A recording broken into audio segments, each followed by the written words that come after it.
मिट्टी की देखभाल अगर वो करेंगे तभी वो अपने फसल की उपज जो है अच्छी तरह से ले सकते हैं। अंधाधुंध कोई फर्टिलाइज़र या पेस्टिसाइड्स इसमें फसलों में ना डालें जिससे कि ये हमारी मिट्टी ख़राब हो जाए। गेहूं की कटाई के बाद किसान जो है वो अपना ये नमूने ले सकता है और मानसून आने से पहले तक सॉइल हेल्थ कार्ड अगर वो बनवा ले तो वो तो मुफ्त में हो जाएगा, लेकिन अगर वो अपने पैसे से जांच भी कराता है तो 100-150 रुपये से उससे ज़्यादा नहीं लगेगा। जितने नंबर ऑफ़ सैंपल ज़्यादा होंगे उतना उसके डाटा का एक्यूरेसी ज़्यादा होता है। खरीफ की फसल लगनी है तो अभी जांच कराने का सबसे उत्तम ये समय है। यदि किसान अपनी खेती की लागत को कम करने के साथ ही अच्छी फसल लेना चाहते हैं तो उसके लिए अपने खेत की मिट्टी की जांच कराना बहुत ही ज़रूरी हो जाता है। और इस समय ये जो वक्त अभी चल रहा है ये मिट्टी की जांच कराने के लिए सबसे अच्छा वक्त भी कहा जा सकता है। मिट्टी की जांच कराने से किस तरह किसान को फ़ायदा है ये जानने के लिए आज हम पहुँचे हैं ICAR के केंद्रीय मृदा लवणता अनुसंधान संस्थान में और हमारे साथ मौजूद हैं यहाँ के प्रधान वैज्ञानिक डॉक्टर सुनील कुमार झा साहब। और जिस जगह पे हम मौजूद हैं यहाँ पर पहले गेहूं लगा हुआ था और अब गेहूं की कटाई हो चुकी है, तो यहाँ पर जो मृदा है, जो मिट्टी है, उसकी सैम्पलिंग का काम जो स्टूडेंट्स आते हैं उनको भी सिखाया जाता है, किसान जो ट्रेनिंग पे आते हैं उनको भी बताया जाता है। तो सीधे चलते हैं डॉक्टर सुनील के पास और उनसे जानते हैं आज मिट्टी की जांच से जुड़ी बारीकियां कि कैसे किसान खुद अपने मिट्टी के सैंपल को सही तरीके से ले जाकर जाँच कराएँ। डॉक्टर साहब बहुत बहुत स्वागत आज आपका हमारे साथ गाँव जंक्शन चैनल में। धन्यवाद। डॉक्टर साहब ये बताइएगा कि अभी भी हम देखते हैं कि बहुत से किसान हैं, एक फसल काटी दूसरी उस पर करनी शुरू कर दी लेकिन मिट्टी की जांच नहीं कराते हैं। आज भी जो हम देखते हैं कितना महत्वपूर्ण है ये और आपका अपना अनुभव क्या कहता है? आप तो बहुत सारे किसानों से मिलते हैं। मिट्टी की जांच तो किसानों को बहुत मतलब अच्छी तरह से कराना चाहिए, इस पर देखभाल, क्योंकि मिट्टी की देखभाल अगर वो करेंगे तभी वो अपने फसल की उपज जो है अच्छी तरह से ले सकते हैं। जब तक हमको ये नहीं पता चलेगा कि इस मिट्टी में क्या उसका गुणवत्ता ख़त्म हो चुकी है या उसकी जो फसल जो पोषक तत्व है वो पोषक तत्व ख़त्म हो गया है या फिर इसमें कौन सी कोई और भी विषाक्त तत्व ऐसे मौजूद हैं जो कि फसलों को ख़राब कर रहे हैं। जो भी विषाक्त तत्व ये मिट्टी में मौजूद है वो अंतिम तौर पे वो फसलों में ही जाएगा और फसल का जो खाने वाले लोग हम लोग ही हैं, मनुष्य ही है। तो अब अगर विषाक्त तत्व इसमें फसलों में गया तो मनुष्य भी प्रभावित होगा।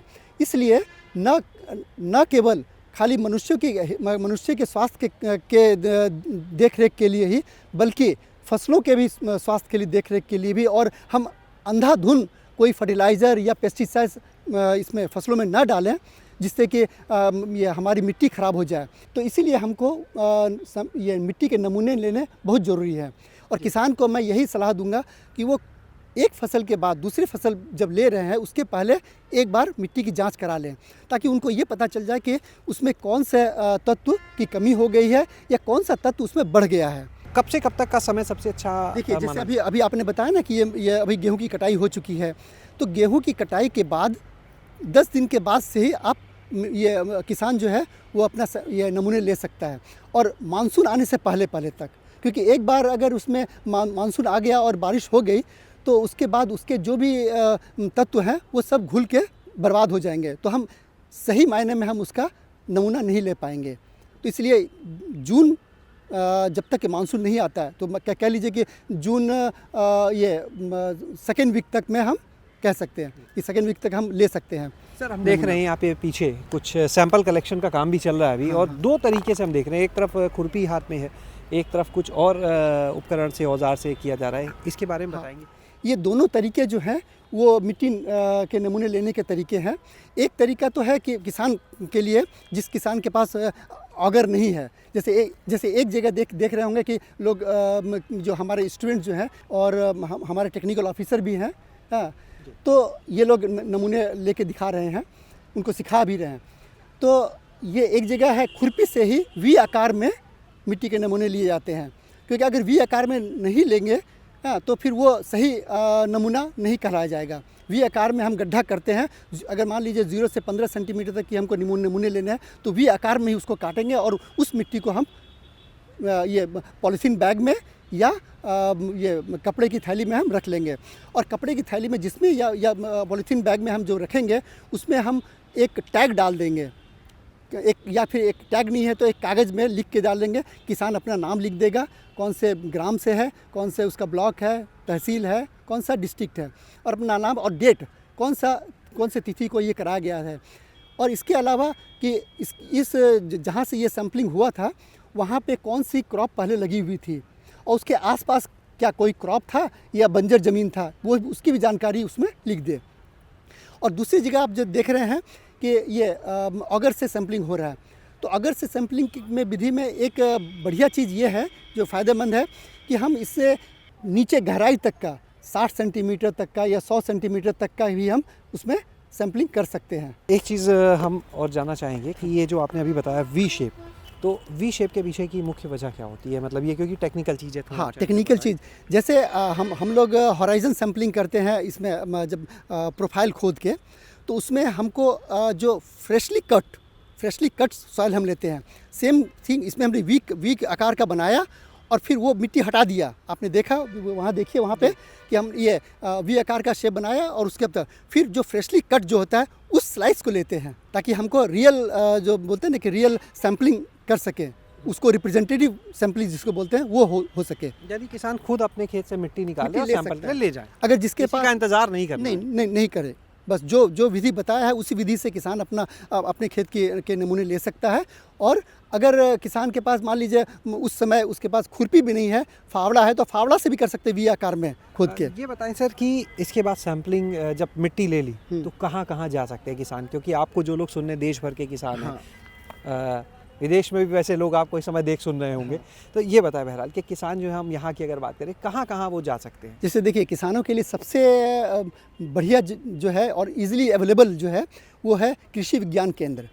तो उस गांव के निकट में उसके कोई ना कोई कृषि विज्ञान केंद्र ज़रूर होगा, तो वो अपने नमूने को लेके कृषि विज्ञान केंद्र में चला जाए।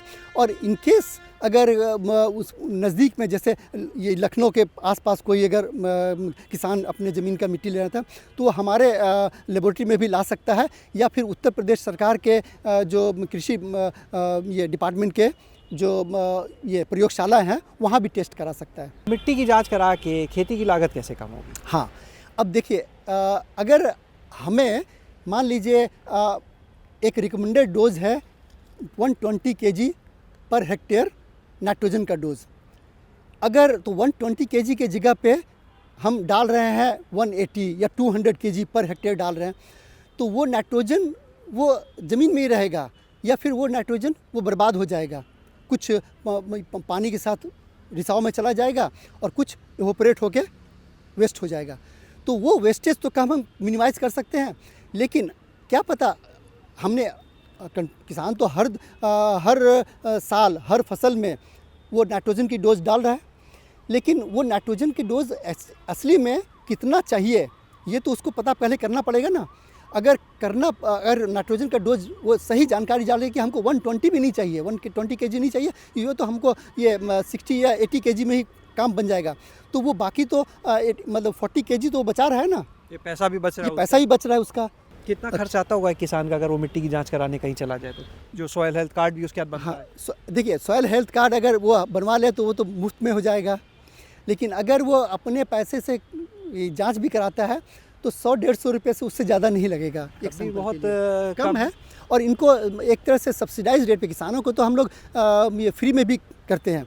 जो हमारे साथ किसान जुड़े हुए हैं उनके सैंपल तो हम फ्री में कर देते हैं, ठीक है। और हम लोग जब किसान गोष्ठी करते हैं या किसान सम्मेलन जो भी होता है तो उसमें हम लोग बोलते हैं कि आप लोग अपना ये पहले जानकारी दे दिया जाता है कि आप अपने खेत के नमूने ला सकते हैं, ताकि हम कुछ टेस्ट तो होता है कि हम ऑन द स्पॉट हम करके दिखा देते हैं कि ये टेस्ट है, कि जैसे सोडिसिटी टेस्ट होता है कि आपका ज़मीन अच्छा है या ख़राब है, ये जानकारी तुरंत हम दे देते हैं। अच्छा, ये बताइए सर कि जैसे मान लीजिए कोई किसान है, उसके पास 4 हेक्टेयर ज़मीन है, तो 4 हेक्टेयर यानी लगभग 10 एकड़ हो गई, तो क्या उसे उस पूरे खेत में सिर्फ एक जगह का सैंपल लेने से पूरी ज़मीन को जांच सकता है, या थोड़ी थोड़ी दूरी का अंतराल बना के सैंपल? नहीं, इसमें ये कहता हूँ कि कम से कम एक एकड़ का जो है, एक एकड़ का वो अलग अलग ये सैम्पलिंग करें, वो ज़्यादा बढ़िया रहेगा, क्योंकि हर एकड़ के लिए एक अलग सैंपल। हर एकड़ के लिए करें, क्योंकि जितने नंबर ऑफ सैंपल ज़्यादा होंगे उतना उसके डाटा का एक्यूरेसी ज़्यादा होता है।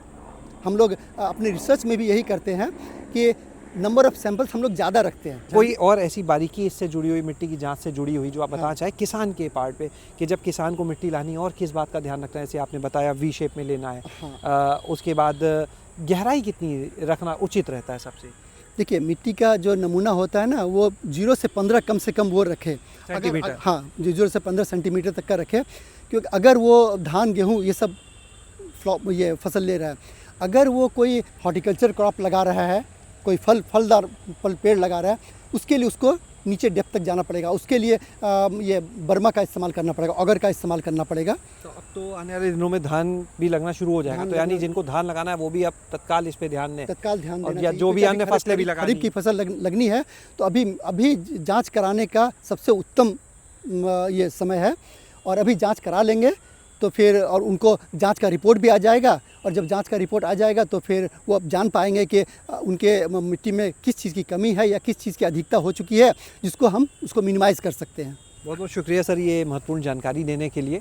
तो आपने सुना यहाँ पर डॉक्टर सुनील कुमार झा साहब को, जिन्होंने बताया कि मिट्टी की जांच क्यों और कितनी महत्वपूर्ण है, और दूसरा उन्होंने इन बारीकियों को भी बताया कि अगर किसान को सैंपल लेना है तो कितने बड़े एरिया से एक सैंपल लेना होगा। इन सारी चीज़ों को बताया उन्होंने, कई उदाहरण देके बताया कि जिस तरह से इंसान को अगर कोई बीमारी होती है, दवा लेने से पहले वो जांच कराता है, उसी तरह से मिट्टी को कोई भी दवा देनी है यानी खाद देनी है तो उससे पहले जांच करना बहुत ज़रूरी है। तो आने वाली जो आपकी फसलें हैं उसके लिए अभी से मिट्टी की आप जांच कराइए, तब अपनी अगली फसल की तरफ जाइए।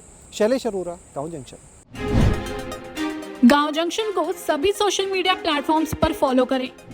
व्हाट्सएप चैनल और जीमेल आईडी पर भी संपर्क साध सकते हैं।